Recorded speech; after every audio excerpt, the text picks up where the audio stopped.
언젠가 어떤 분의 글에서 참 마음에 와닿는 이야기를 보았던 적이 있습니다. 어린 새가 세상에 나오기 위해서는 단단하고 견고한 껍질을 작은 부리로 깨뜨리고 나와야 합니다. 작고 약한 부리로 단단한 껍질을 깨뜨리기 위해서는 고통과 아픔이 있지만, 그러나 그 고통과 아픔을 견디게 되면 새로운 세상으로 나오는 기쁨을 맞이하게 됩니다. 이처럼 안에서부터 힘이 가해지면 생명이 시작되지만, 반대로 바깥에서부터 힘이 가해지게 되면 생명이 시작되는 것이 아니라 생명이 죽게 됩니다. 때로는 우리의 인생에도 단단하고 견고한 껍질로 둘러싸여 있는 것처럼 깊고 어둠의 순간들이 내 인생을 둘러싸고 있는 것처럼 여겨질 때가 있습니다. 나를 둘러싸고 있는 이 단단한 껍질을 내 작은 부리로 두드려 보지만 쉽게 그 바깥을 빠져나올 수가 없는 고통과 아픔의 시간들이 있을 수 있습니다. 그러면 바로 그 순간은 하나님께서 나를 버리신 순간일까요? 그 순간은 하나님께서 나를 버리신 순간이 아니라 나를 기다리고 계시는 순간입니다. 섣불리 바깥에서 껍질을 깨지 않고 안에서부터 껍질이 깨어지기를 애타게 기다리고 계시는 순간입니다. 때로는 고난의 껍질이 우리를 단단히 둘러싸고 있지만, 그래서 하나님께서 마치 우리에게 침묵하고 계시는 것처럼 여겨지는 순간이 있지만, 그러나 그 순간은 우리가 홀로 버려진 순간이 아니라 하나님께서 나를 기다리고 품고 계시는 순간인 줄로 믿으며, 오늘도 껍질이 깨어지는 그날을 향해서 우리가 하나님 앞에 한 걸음 한 걸음 나아가는 우리 모든 믿음의 가족들이 되시기를 바랍니다.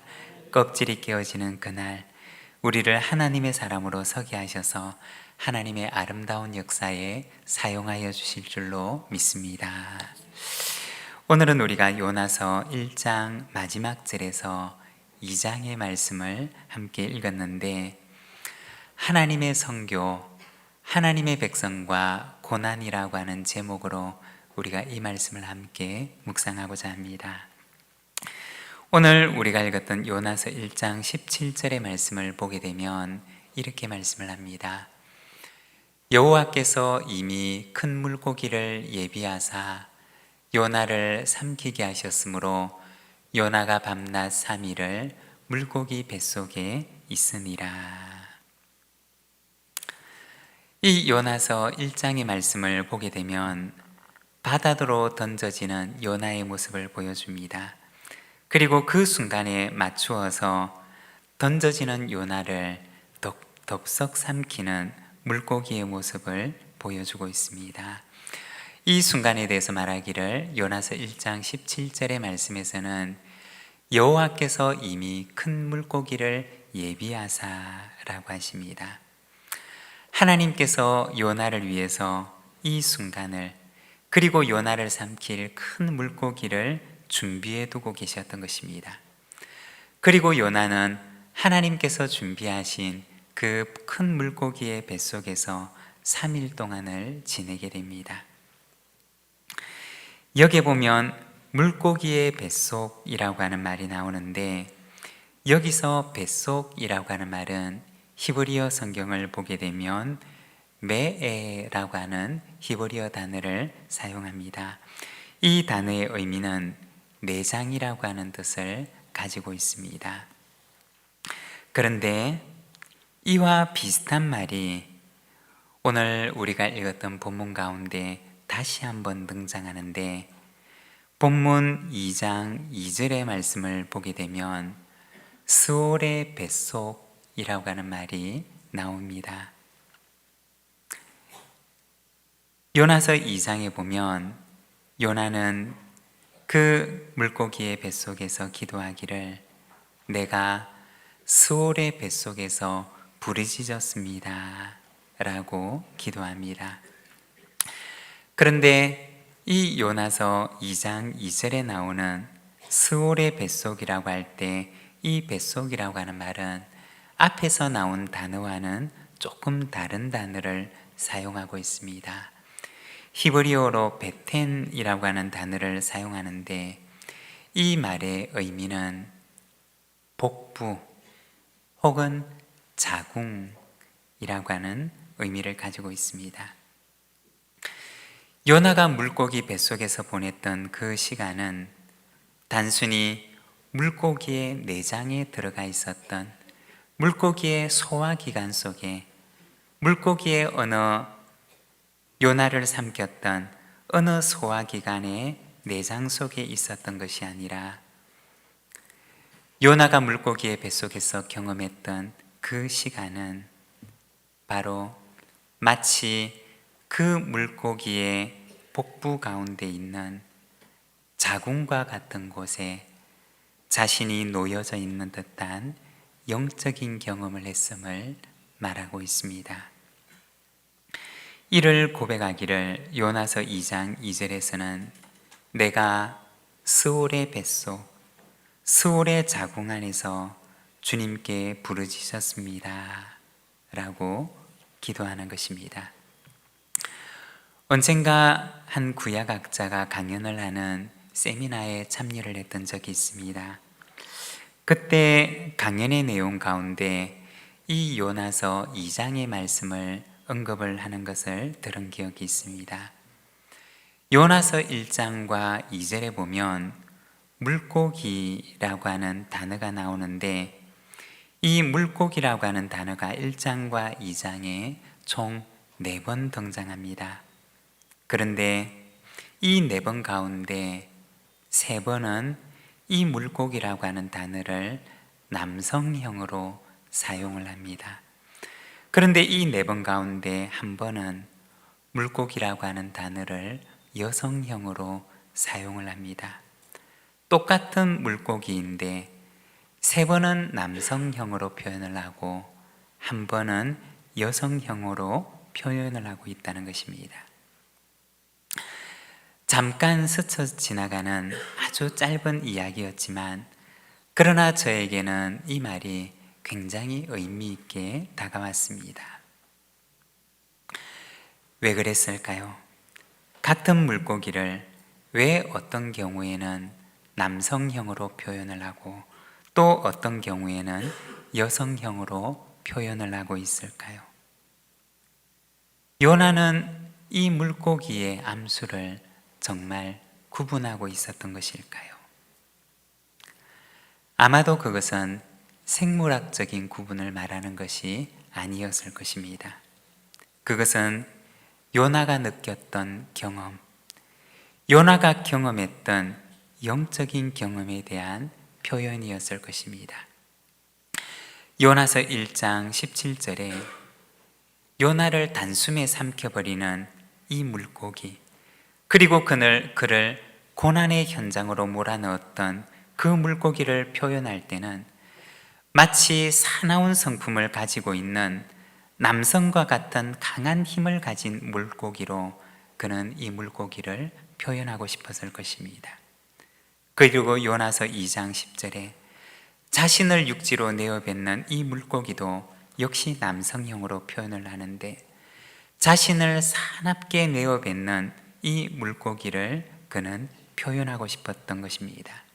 그런데 요나서 2장 1절에 보면 요나가 물고기 뱃속에서 그의 하나님 여호와께 기도하여 라고 말씀을 하는데 요나의 기도의 공간이 되었고 요나의 묵상의 공간이 되었던 이 물고기의 뱃속을 표현할 때 이 물고기라고 하는 말을 요나는 여성형 단어를 사용해서 표현을 하고 있습니다. 마치 물고기 뱃속에서 있었던 그 시간이 요나에게 있어서는 어머니 뱃속에서 미성숙한 아이가 성숙의 시간을 보내면서 그 자궁 속에 있는 시간을 보내는 것처럼 요나에게 있어서는 그 시간이 마치 어머니 자궁 속에 들어가 있는 듯한 시간처럼 여겨졌던 것입니다.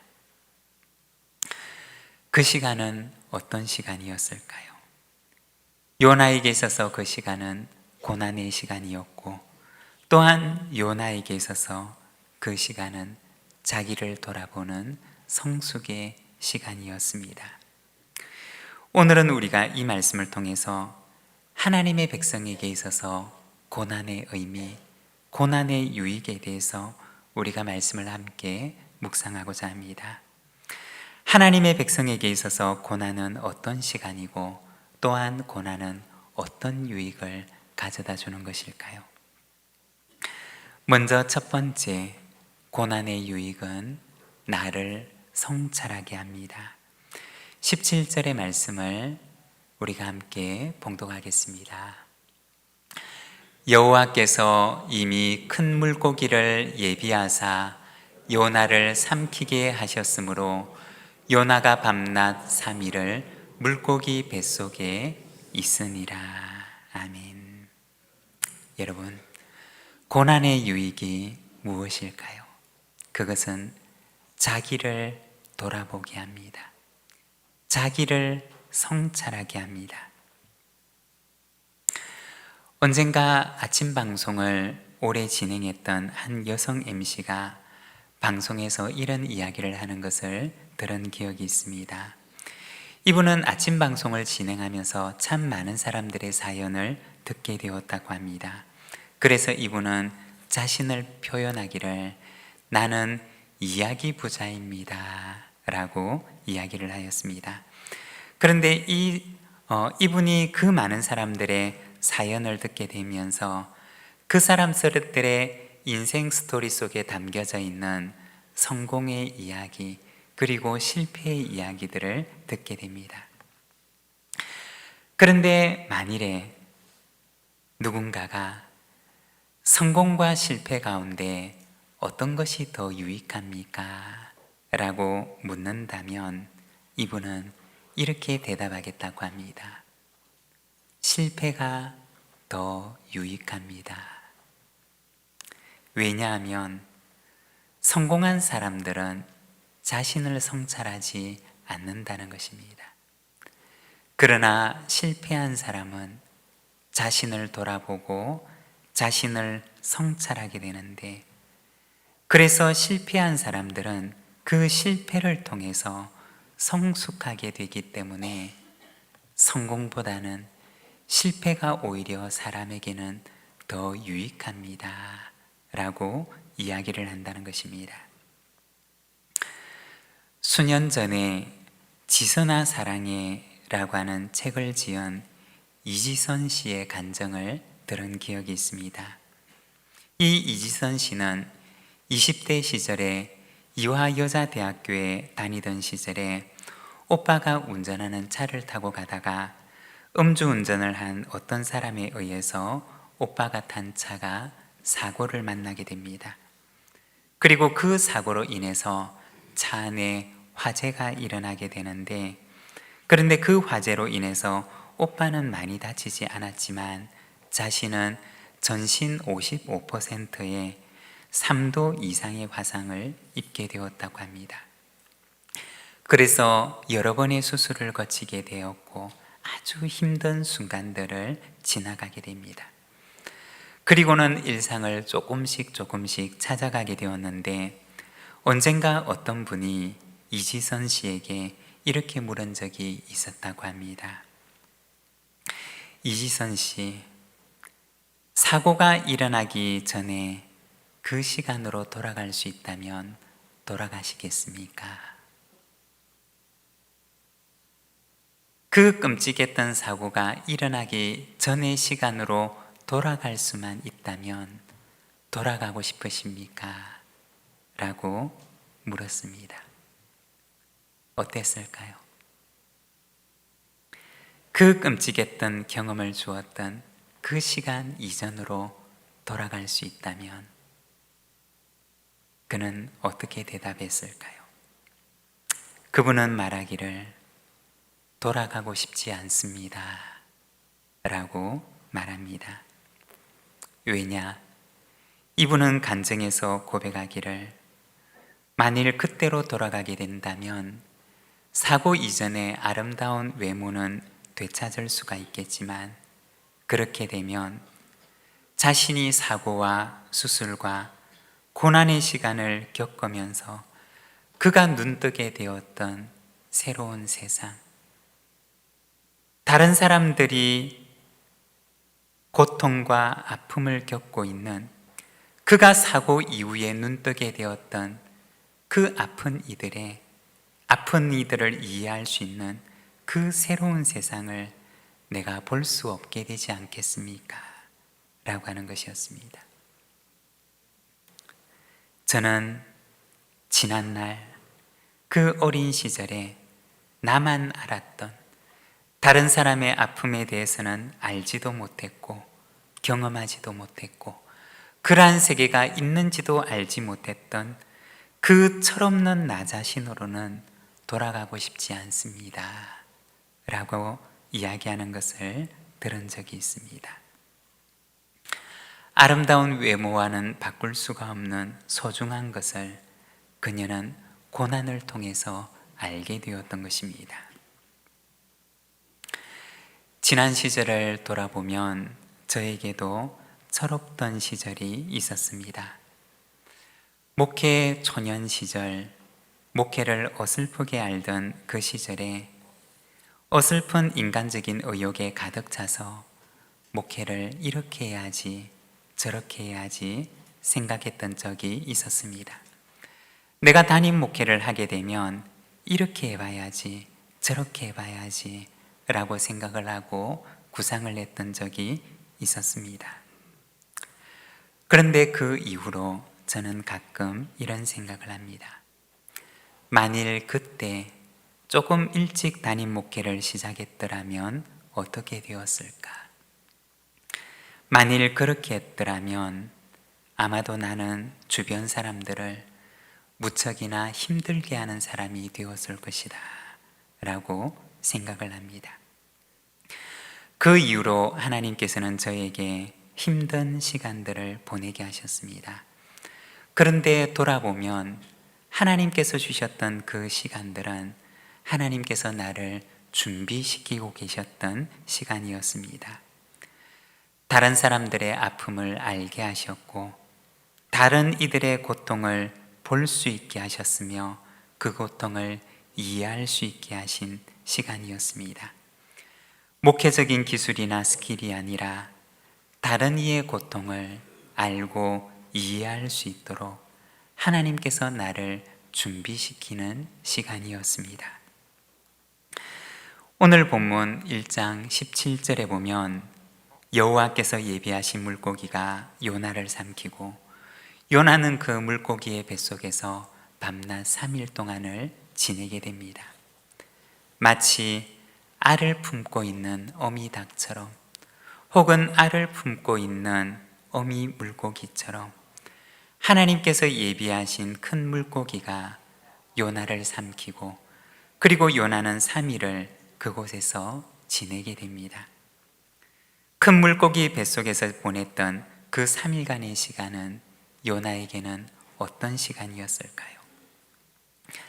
그 시간은 기도의 시간이었고 그 시간은 묵상의 시간이었고 또한 그 시간은 요나가 자기 자신을 돌아보는 성찰의 시간이었습니다.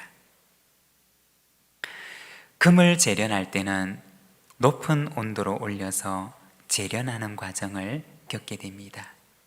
그렇게 하는 이유는 금 속에 섞여져 있는 불순물을 떨어내버리기 위함입니다. 이스라엘의 역사에도 보면 하나님께서 가끔 이스라엘을 높은 온도에 올려서 그들을 재련하시고 연단하시는 모습을 보여줍니다. 왜 그렇게 하시느냐? 그들을 정금처럼 귀하게 사용하시기 위해서 고난의 풀무 속에서 그들의 영혼 속에 묻어있는 불순물들을 떨어버리기를 원하셨기 때문입니다.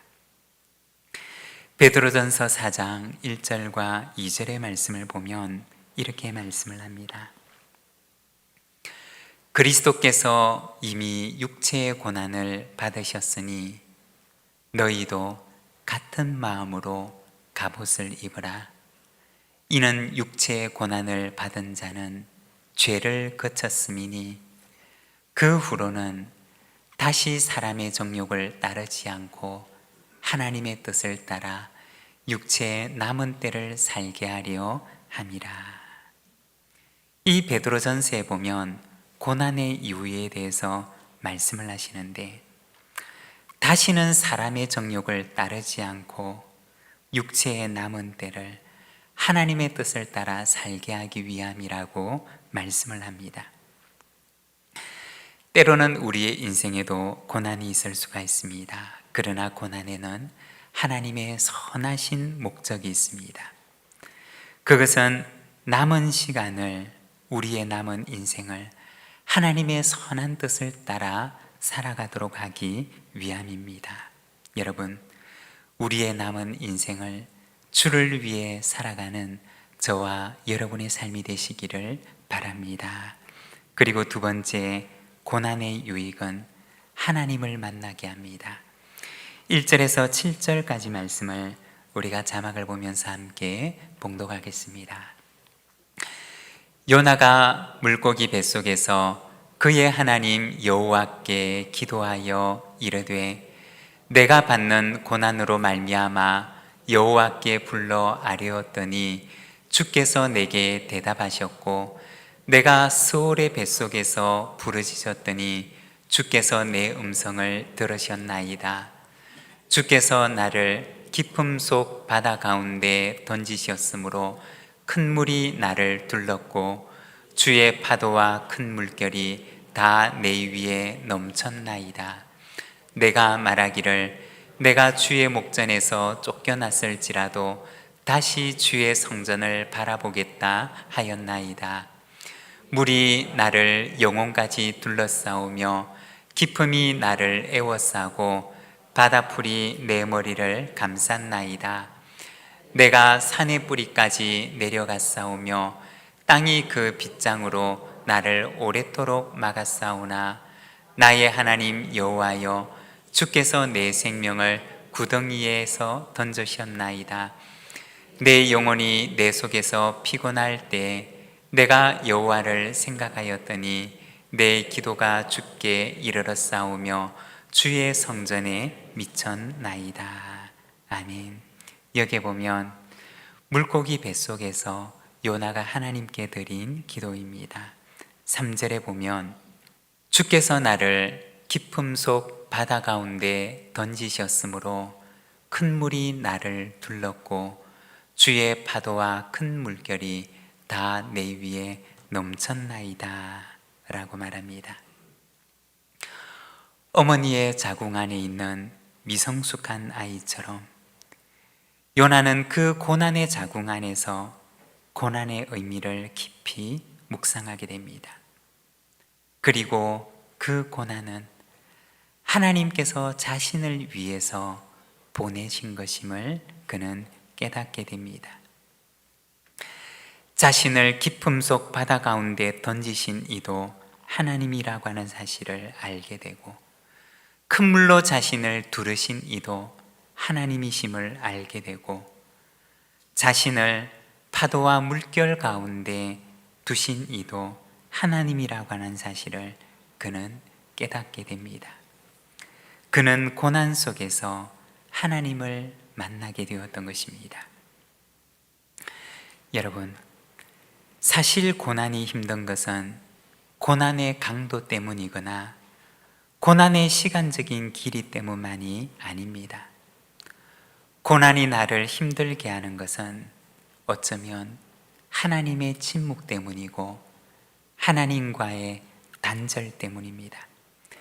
하나님께서 나의 고난에 대해서 마치 침묵하시는 것처럼 여겨질 때, 조금 더 정확하게 표현을 하자면 하나님께서 나에게 대해서 마치 아무런 관심이 없는 것처럼 보일 때 이 고난은 더 아프게 여겨지고 이 고난은 더 길고 지난하게 여겨지는 것입니다. 고난이 더 아프게 여겨지고 고난이 더 길게 여겨지는 것은 하나님께서 나에게 무관심하다고 여겨질 때라고 하는 것입니다. 그런데 여러분, 과연 정말 그런 것일까요? 우리가 지나놓고 나서 돌아보면 하나님께서는 한순간도 나에게 무관심하신 적이 없으셨습니다. 하나님께서는 한순간도 내 곁을 떠난 적이 없으셨습니다. 단지 내가 그렇다고 느끼고 있을 뿐이라는 것입니다. 우리가 간혹 영성이라고 하는 말을 사용하는데 이 영성이라고 하는 것이 무엇이냐? 그것은 하나님의 현존을 오늘 내가 알고 믿고 느끼면서 살아가는 것을 말합니다. 하나님께서는 어느 날 내 곁에 가까이 오셨다가 하나님께서는 어느 날 나를 떠나서 멀리 계신 것이 아니라 언제나 나와 함께 계시는 그 하나님의 현존을 오늘 내가 깨닫고 오늘 내가 그 하나님의 현존을 느끼며 살아가는 것, 그리고 나와 함께 계시는 그 하나님과 오늘 내가 동행하면서 살아가고자 하는 결단, 그것이 바로 영성이라고 하는 것입니다. 비록 고난 가운데 있더라도 하나님의 현존을 느끼는 사람은 외롭지 않습니다. 왜냐하면 그 고난의 현장에 하나님께서 함께하고 계신다는 사실을 알기 때문입니다.